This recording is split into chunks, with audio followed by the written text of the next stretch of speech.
Sprite Castle. Sprite Castle. Sprite Castle.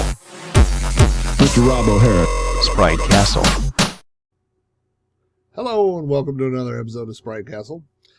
Today in Oklahoma it is 26 degrees. It is freezing today. There is sleet coming down.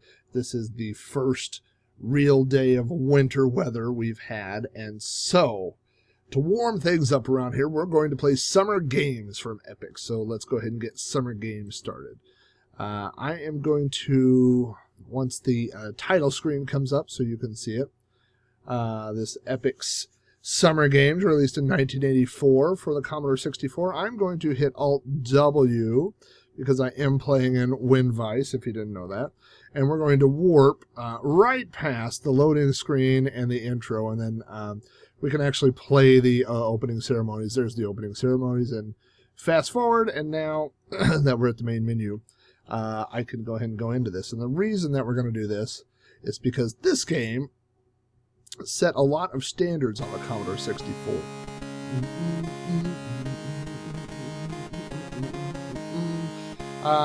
So some of the standards that this game set was, number one, that it made loading time an acceptable part of gameplay. Basically this game is what you call a multi-load. There are a bunch of different levels or events because this is the Summer Olympics basically, or Summer Games. And they let's just watch that again while I'm talking. Each one loads, so it's almost like a bunch of different games that are stuck together through one common system. So, in fact, when we do the first event here, I will not turn on the fast load feature or the warp feature of Vice, just so you can see how long in reality it did take for each event to load. And we'll have a little bit of time to chat while that's going. You can see here on the options we have a world records that it keeps track of. I don't know if these are all ones. These must be ones that just came that someone came with this particular copy that I downloaded. All right, we're going to set number of joysticks to 1 just because it's just me here today in the castle.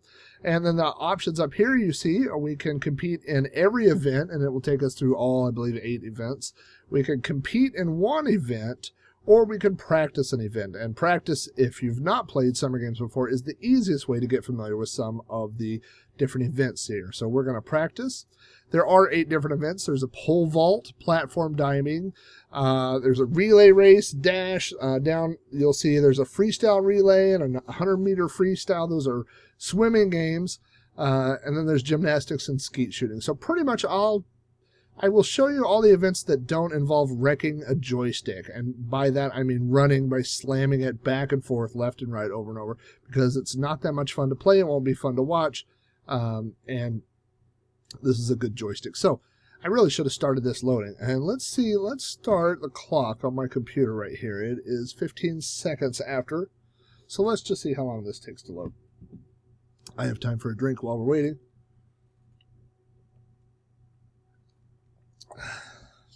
Probably have time to drink this entire water. Summer Games is the first of the games series that I would say Epyx became known for. Later on we will see Winter Games, Summer Games 2, World Games, and one of my favorite games of all time, California Games. There's also California Games 2. I think that's on the Commodore 64 also. I know that by that time it had kind of split off. Epyx was at that point making games for the NES. I know I've seen California Games 2 for the Amiga. So I'm really filling time here. As you can see that it took a while for that event to load. And as you begin jumping through each event, they take longer. And you know, I mean, it could make the game really long, especially if you're playing all 8 events. Summer Games does support up to 8 players, and you alternate going through the different events. So this was one of the first games that I remember for the 64 that supported more than 2 people. So everybody, all your friends, you could have everybody over, and it'd say player 1, player 2. So let's go ahead and get into pole vaulting here. As you can see, I could set the bar height because we're just practicing, so I could set it high or low. We'll just leave it low here. I'll show you how to do things wrong here real quick. For the pole grip, I could set high, medium, or low. I'll just set it on medium. Now I'm just going to press the button. My guy will start, it says ready to jump. Press the button, and I'm just going to let him run, and he runs too far, and I failed. Okay, so something I have to do is pull the joystick down to pull the pole down. So I'll let him start getting running. I'll pull the pole down, and oh, I did it too early. As you can see, there's a little indentation there on the end of the pad that you have to hit with the pole. So we're going to do this another time. We're going to run here, wait until it's right at the right time, hit down on the joystick. Our little guy propels up, and he goes right through the bar. Oh, gosh. Well, we did something else wrong. We didn't press up to push the man up. I'm just kind of doing this just to show you the coordination that's going to be involved in pulling this off. Now we get that down, we push the guy up. Well, we still didn't do it. What happened? We didn't press the button to release from the pole. So, now that we know everything, we set the bar height, we get our pole grip, we are ready to jump. We hit the button to start running. We wait until he gets the right spot. We pull down on the pole. Pull down on that. We press up on the guy, press the button, shoo, and launch over the pole for a successful vault of 4 meters. By the way, I will show you something that used to crack me up to no end as a kid. Time this, get right back, get the pole down, get up, press the button. Oh. Well, you know, it makes me laugh as an adult, too. So, let's see. Well, we're going to set the bar height up to, let's go with 5 meters. And with that, I'll probably want a high pole grip. And so with a high pole grip, we need to pull down a little bit earlier because we're back further on the pole. And I pressed, if you force your body to go up too early, you lose your speed that you're propelling forward with. If you do it too late, then you don't get over the pole. Let's try that. Nope, too early. So as you can see, there's quite a bit of things, and this is just for the pole vault, that you have to hit all at the exact right time. And when you do, get over that pole, like a boss. All right, so another jump, no. We are going to practice an event, and we'll go down to platform diving. Now, I can hit Alt-W because I'm on Wind Vice. That will jump the speed that it shows up at the top right now from 100%. Oops, I wasn't on the right spot there. Let me jump that up to about 800%. Now it's flying, and it should load here in just a matter of seconds. So you can imagine that if that's how long it takes at 800%, multiply that by 8, that's how long these events take to load. So here we are on the diving, and I can choose forward, backward, reverse, inward, or quit. We'll do a forward dive. There I am at the diving board up there, and so I'm just going to press the button, and you'll see I just splash into what? Wow, I got 8s and 7s for that. That's better than the score that I normally get when I try to dive.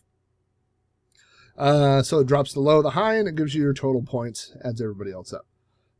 So I'm going to show you if I press left on the joystick. Up on the joystick straightens your diver out. So the goal is to get that and then press straight up and get your guy to go in at a completely vertical line there. Look at that score, baby. 85. Okay. If I do down, it's a little bit different. Go. So watch. This is left. That's down, left. So you can see the difference there. And right is a tight spin. And so it's hard to know when to come out of the right. So, excuse me. I can do right, open it up, press up, go into a straight line. And that will give me more complexity because I've combined 2 different types of dives. So that will give me more points. It's multiplied by difficulty rating there, you see. So now that's how you get scores up on the diving. There's also a backwards dive. As you can see, that was terrible. Oh, that was not only terrible, it's painful. There you go. Oh, so smooth. Just like I dive in real life. By the way, I only know how to do cannonballs and belly busters. Reverse dive is when you rotate inwards. And an inward dive is when you face that way. Let's see if I can do a good one here. No. Oh, that was painful. All right, so anyway, this is diving. Let's quit. We'll go back to the main menu. This is a relay race where you have to control the speed of your runner. This is a 100-meter dash where you hit the joystick left like that, which is really fun until you break your joystick off.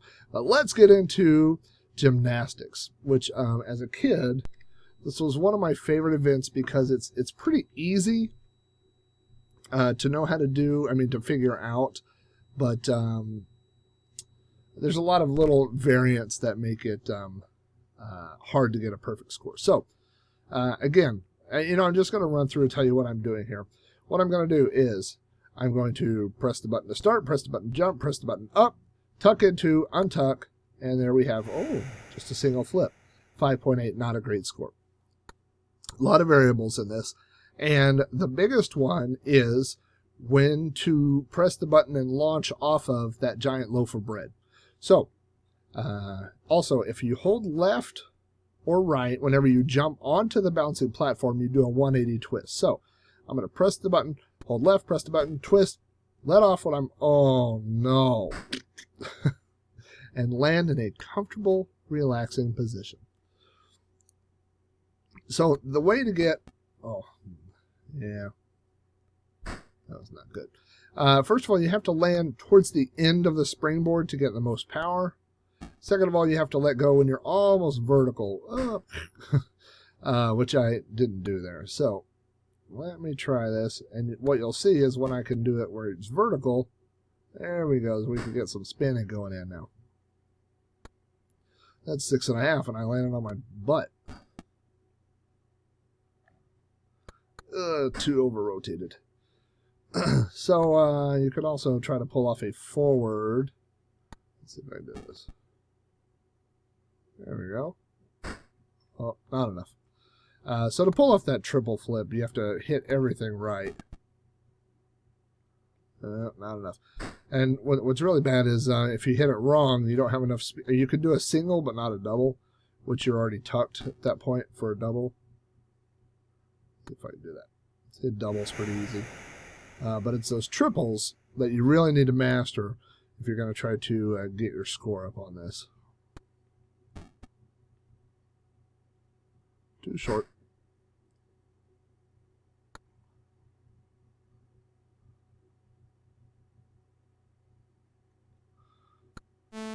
Oh, foul.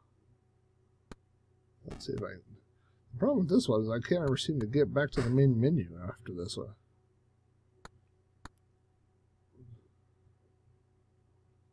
Oh, I'm going again because of that fault. I like just letting her flop like that. Let me see if this gets me out of... Nope, I guess I'm going to keep gymnasticking forever. I do like the sound. The sound is almost like her bones are crushing or something. Oh, darn it. That stings. Well, apparently I don't know how to get out of this practice. We may never see skeet shooting. If I pull off a triple, it would be worth it. So, of all the games that Epyx put out, as far as the games, there we go. Summer Games is not necessarily my favorite. It's a fun one, but I think they improve things in some of the later games. They're all still basically the same. I will, after this is done, I'll compete in one event just to show you what that looks like. This is skeet shooting, or when I was a kid, I thought I was shooting at UFOs. This is actually really hard for me, and I'm not very good at it. Oh, you can see that the UFOs are out there, and you're shooting them with a shotgun. Oh boy. There we go. There is a constant gravity pull on your gun sight, so the guns are constantly, your sight is constantly being pulled downward, so you can't just focus on that, or you just hold your target in one spot. You kind of have to shoot over them, and this one is hard. Games are hard. Okay, so let's go ahead and compete in one event just so you can see what that looks like. So what you do is you put your name in here, and then you would pick your country. And so let's see, here's Canada, Mexico. I would always pick Japan when I was a kid, but I'm going to pick USA. You know what? I'm going to pick... Yeah, I am going to pick USA.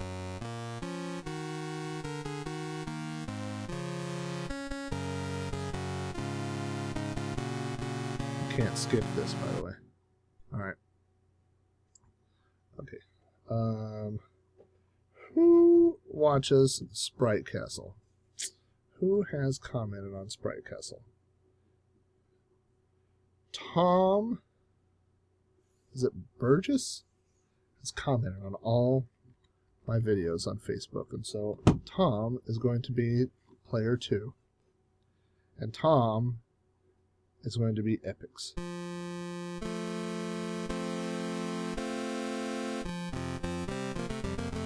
Is that the Jumpman thing? That is the Jumpman thing.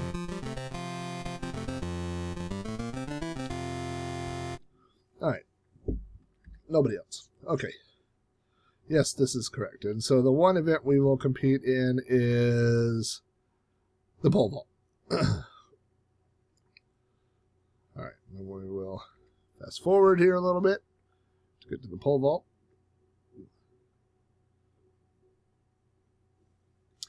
Alright. Oh, Tom gets to go first. Alright. So you could say no.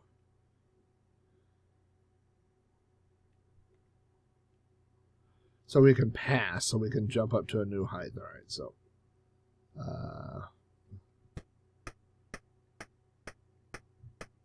Oh, Tom, look how bad you did. Oh, let's see if Rob does better.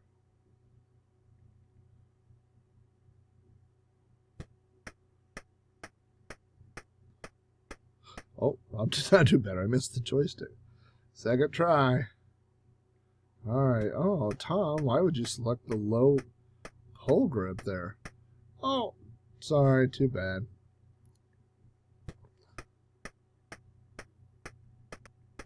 Even with the cool Epyx music. Oh, the winner! The winner! I would say it was great. I wouldn't say it was good. Alright, let's see if Tom can pull it off.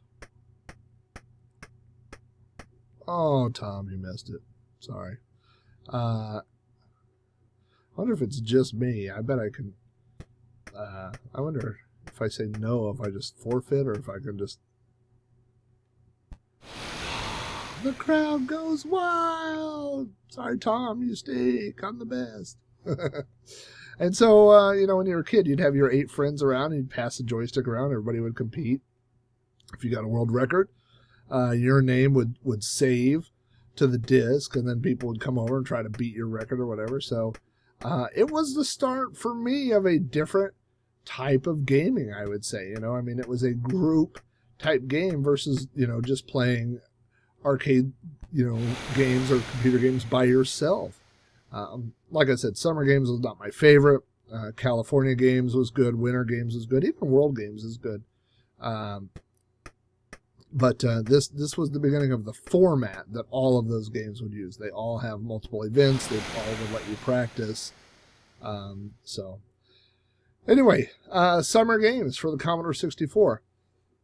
I will tell you that I had this on the Apple computer, or the Apple II first, I believe, before I had my Commodore. And I remember seeing an ad, and I don't remember if it was in a magazine. I think it was in a magazine, but the graphics looked amazing. And then when I got the Apple version home, it looked similar, but the color depth was not as good. And I was really disappointed. And then when I looked at the ad, it said Commodore 64 version shown. And that was one of the things that made me want to get a Commodore 64, was just because I had seen Summer Games, and I knew, you know, what the Commodore version was going to look like. So that was one of the reasons why I wanted to get one in the first place. So Anyway, I think pretty much you get the idea, and I feel warmer already. It may be sleeting outside, but seems like it's warmed up in here with all these summer games going on. So, thanks for watching this episode of Sprite Castle. Tune in to spritecastle.com where you can see more retro Commodore 64 videos, or go check out throwbacknetwork.net where you can find Sprite Castle and lots of other retro-themed podcasts.